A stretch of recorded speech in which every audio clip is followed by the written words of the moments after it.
Kalaja e Shkupit do të rihapet për vizitorët në fillim të muajit gusht. Kështu bën të ditur nga Drejtoria për Mbrojtjen e Trashëgimisë Kulturore. Drejtoresha Vesella Qestoeva tha se po bëhet rregullimi i muzeve dhe po zhvillojnë disa procese paralelisht dhe siç u shpreh përgatitjet janë nga fundi.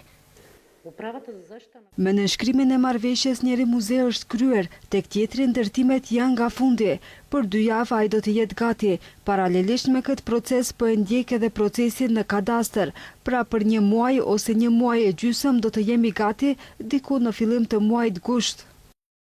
Ndërkohë punimet po shkojnë me dinamikën e planifikuar edhe në sallën universale. Ministri i Kulturës Zoran Lutkov njoftoi se punimet do të përfundojnë në fund të vitit 2027.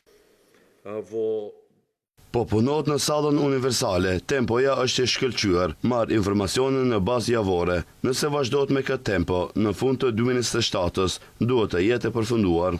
Këto 2 objekte do të jenë ndërkryesore gjatë programit Shkupi 2028 ose kryeqyteti evropian i kulturës për vitin 2028. Përveç kalas, sallës universale, qarshisë së vjetër, Skupit, akuaduktit, ministri Lutkov theksoi se do të përfshihen edhe të gjitha institucionet lokale dhe kombëtare brenda qytetit të Shkupit.